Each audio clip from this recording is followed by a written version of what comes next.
Welcome back to Aliens Watching Reality TV. I'm Erika. And I'm Josh.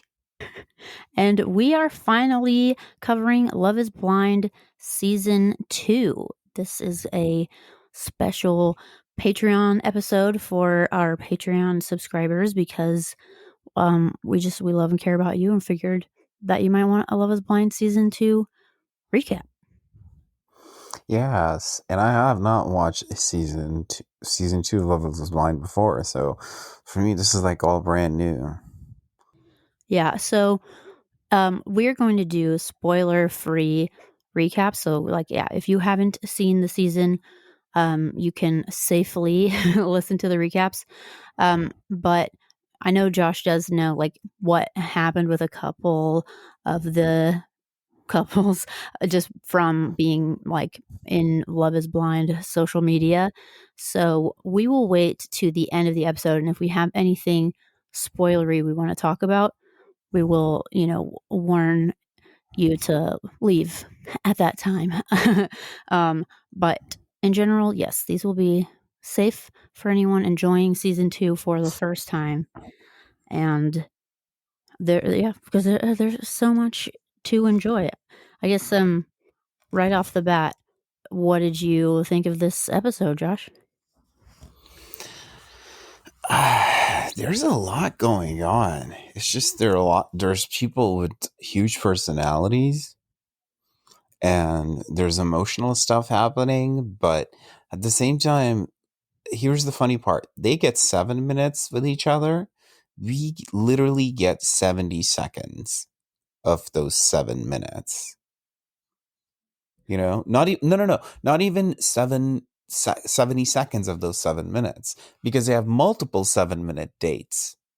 So like in essence, we get like the tiniest window into what they talk about. And not to mention that once they go back, there are guys who've talked to that woman, and there are women who've talked to that guy, so they can kind of gossip and find out more stuff behind. So yeah, there's that. Yeah, it's definitely a little bit unfair, I think, to the contestants that they don't really give us a very good sense of just how much time these people spend with each other, and we do see so little of it that it seems like completely bananas when they start saying that they love each other, Yeah. and it's like, what you from that one conversation you had about childhood trauma. From that one conversation that you had about childhood trauma. Yeah, pretty much. That's But basically what happens. Yeah. in reality, they have been spending, you know, 5 hours a day talking to each other for a week. Sometimes I know they're spending, 10 hours a day talking with one person. That's, you can learn so fucking much about somebody talking for that long, and it's such an intense experience that I totally understand how they would feel by the end of it, or they could feel that they really truly know somebody. I've had long distance relationships. I've fallen in love with people that I have not met in person. Um, and it's incredible. Like I've had really long phone conversations with multiple partners, sometimes over months. And yeah, like I understand the intensity, the depth of it is just, there's so much happens at the same time, but you're almost glued. You're mentally and emotionally glued to the person when you are communicating. It's really hard to convey that. And it's really hard to convey the progression of emotion that happens between couples. Um, but, here we are. Something I found interesting is in the beginning when we're just sort of meeting a bunch of contestants, many of whom we won't end up knowing long term. Um, Basically, everyone's reason was a variation of one of two things. I want someone who will like me for, the person I am on the inside, um, and not just because I'm super hot and super sexy, or I want someone who will like me for who I am on the inside, um, and doesn't care that I'm not super hot and not super sexy. It's just like, um, I think people frequently assume that, uh, like, oh, Those I are the two models, basically. That's it, right? or like people assume that their dating problems are because they're not attractive enough. Mm. But then there are people who are on the show because they think being too attractive is the cause of their dating problems. So obviously So dating is just whether hard you for think, everyone. yeah, like so basically, I feel like our culture has made it so that if you feel unattractive, it's a problem, and if you feel attractive, it's also a problem. So it's always there's always a problem with how you look like, and there's always products you can buy to make that feeling slightly go away.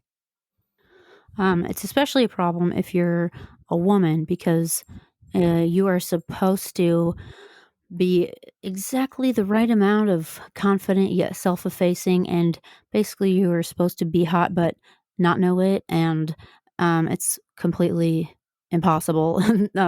The standard that women are held to, and I guess I feel like I have probably felt both ways before in my life, where I have felt like I, you know, oh, all my friends who are prettier than me, they always have boyfriends, but no one's interested in me.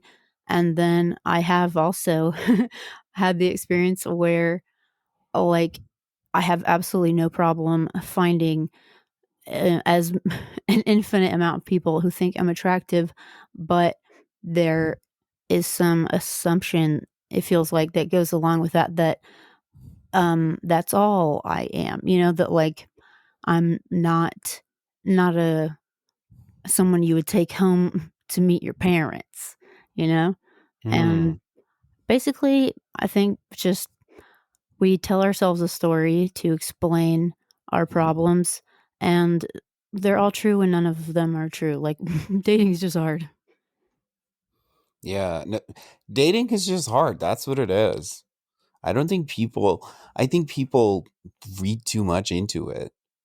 Like dating apps are hell. Like they are hell for everybody. It doesn't matter what you look like.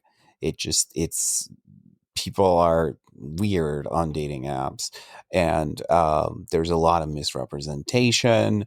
There's a lot of people just being on dating apps because they want to be on dating apps, and shit happening and then them freaking out. So if you are a serious dater, like if you are somebody who like Nick on the show who has a condo and a job, um like if you just want to share that with someone and you're looking for someone like that, like it's really hard to feel like the dating world is like available, like if that there's stuff, because we are all looking for very particular things. So yes, there's a lot of people looking for stuff, but we're not just looking for like a person of the sex that we prefer. We have specifications. And of course, neurotypical dating rules involve um, never actually being honest about what it is you are looking for.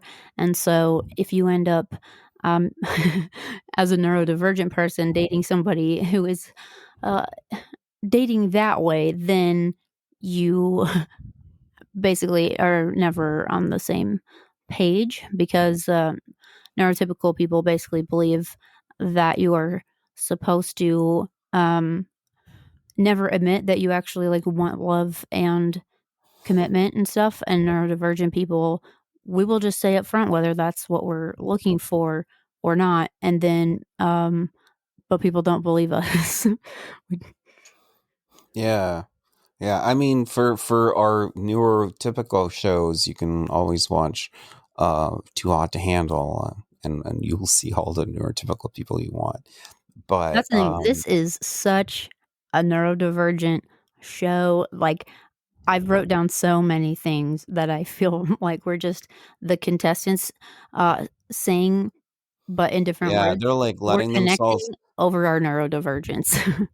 Yeah, the being neurodivergent and not knowing about it thing, just after a second you're like, come on, you are definitely neurodivergent. Like you are definitely you. That You've is been why you listening are to a sample connected. of a premium episode of And Aliens Watching Reality TV. this is To hear the rest of this episode, go to patreon.com/alienswatchingrealitytv. For only $5 a month, you get an additional full-length episode of the podcast every week, along with bonus mini-episodes whenever we feel like making them. Your support helps us keep the podcast going and remain ad-free, because ads are annoying. Except for this one, which is super cool. Thank you.